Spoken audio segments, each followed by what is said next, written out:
What's up, Doc? This is John with Dental Photography Sensei, and today I'm going to be reviewing the Canon EOS R8 by Canon. I know that you're probably watching this channel because you want to know, is it the right camera for you and should I get it? If you don't want to wait till the end of the video, then the answer is yes. I've been using this camera for about 2 weeks now, and I'm just going to give you my initial thoughts on it. I'm not going to go real deep into it because I know your time is precious, so let's go ahead and dive into the camera. One thing you should know about this camera is that it is not like a Sony camera in the way it charges.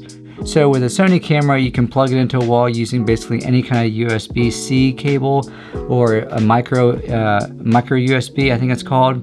And you can plug it into a computer, you can plug it into an outlet, you can use USB, and it'll just charge.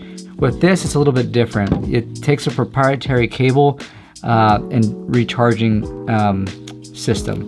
So what they give you in the box is not a whole lot. Okay, you get the camera, of course. The lens didn't come with this. This is the Canon 100mm. But what is going to come in the box is basically a battery charger that you flip over and you plug it into the wall and charge it. That's the quickest and easiest way to charge this thing. You can get some cables, but they get a little pricey. Other than that, it comes with a strap and some instructions. It doesn't come with an SD card. Now, initially when I took it out of the box, I was thinking that, man, this thing is really light.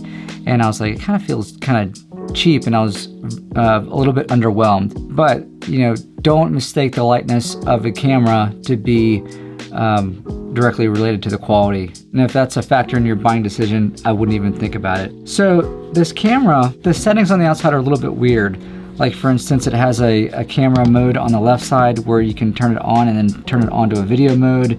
Usually on a Sony, it's on the big wheel. That's a little bit different. It's not a bad thing, but it's just different. And on the right side, it's got an off, lock, and on. I don't know why they have a lock. It doesn't make sense to me why they would have it. And again, it's not a bad thing. It's just something different about this camera versus the Sony.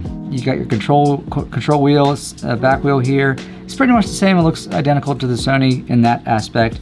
It does have a flip screen, which is what I do like about the R8 versus the Sony, is that this flip screen comes all the way out and it flips. So you can do videos if you want to, and if you want to see yourself, if you prefer to video record like that. The Sony does have the edge if you're taking pictures of somebody tall, because you can always tip the screen down so you can see what's in the viewfinder or on the LCD and keep things so you can frame up your photo.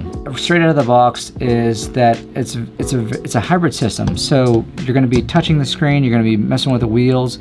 And the one thing that I don't like about this camera is that you have to do a lot of second button pressing to get to the menu, to switch items in the menu. To me, it's over-engineered. The difference versus the Sony is that this one has more of a menu system, more complicated. It requires, you know, all your fingers to operate, versus a Sony, you can use one finger and turn the wheel and get to where you want really quick. It's a simpler menu system, if that makes sense. When you put this lens on, any kind of lens, it's just any Canon lens, it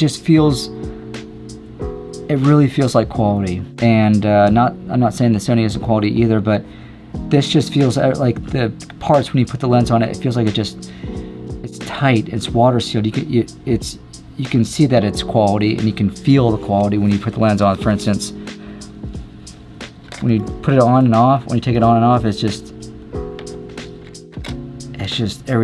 just feels machined very well. And you hear that click. Okay, I forgot to mention one thing. The bottom of the camera is where you're going to put the battery and the SD card. It only has one SD card slot, just like the Sony a7 III, and the battery is actually kind of small, and it doesn't last as long as the Sony. However, is negligible. If it shouldn't have an effect on your buying decision. This camera, it took like 5 hours to charge this battery. Oh, and I forgot to mention, if you're interested in learning more about this camera, there's going to be a course down below where I teach all the settings should be, ring light and all that stuff that goes with this camera. So check that out, and let's go ahead and look at the pictures on Lightroom. All right, so here we are looking at the Sony and the Canon. Now these dark images here, these are the Sony, and the light images are the Canon. Now, one thing to note, these cameras are set to the same settings.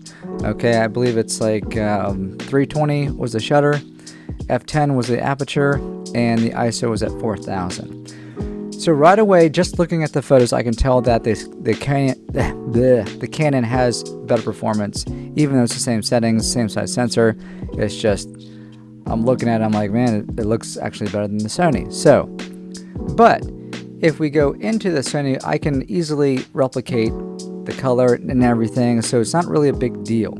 Okay, so if you go into this, and you can see the noise. All right, notice the noise. Noise is just the what it looks like an old TV.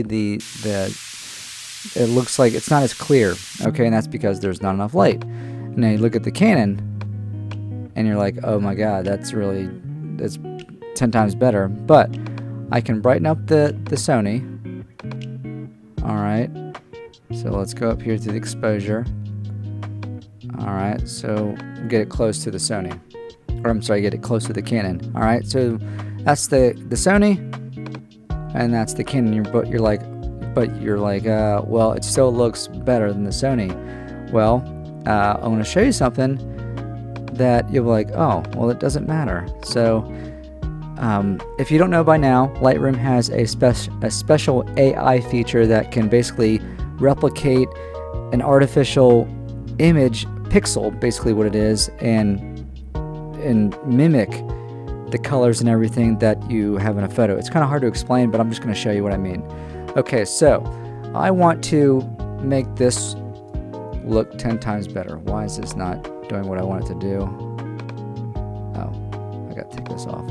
All right, so you look at the teeth, and you're like, it looks kind of shady. So what we're going to do is go to the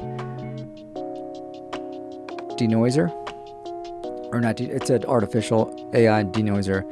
Now watch this. All right, we'll let this little spinning wheel of death, is what we call it in the computer world. All right, now watch how this image lights up. Bam. Now what picture's better? Okay, so, but we can also do that on the Canon. It's not a big deal. So what I'm getting at here is camera quality is becoming less and less of a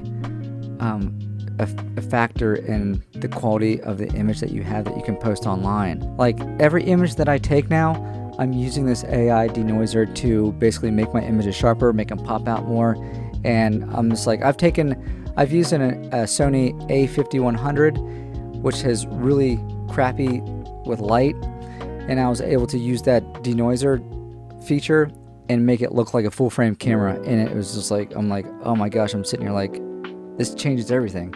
So a couple years ago, I would have said, yeah, you need a full frame, but today with the denoising feature, I don't know if I would say the same thing anymore. You can get away with a half or a crop sensor camera, which is cheaper than a full frame, and still get stunning results. Chew on that for a little bit.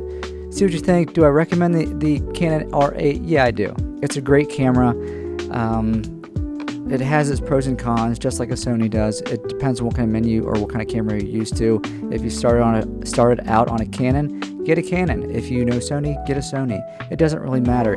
It's not going to make or break how many patients you get in the clinic, or how much one camera is going to impress your friend.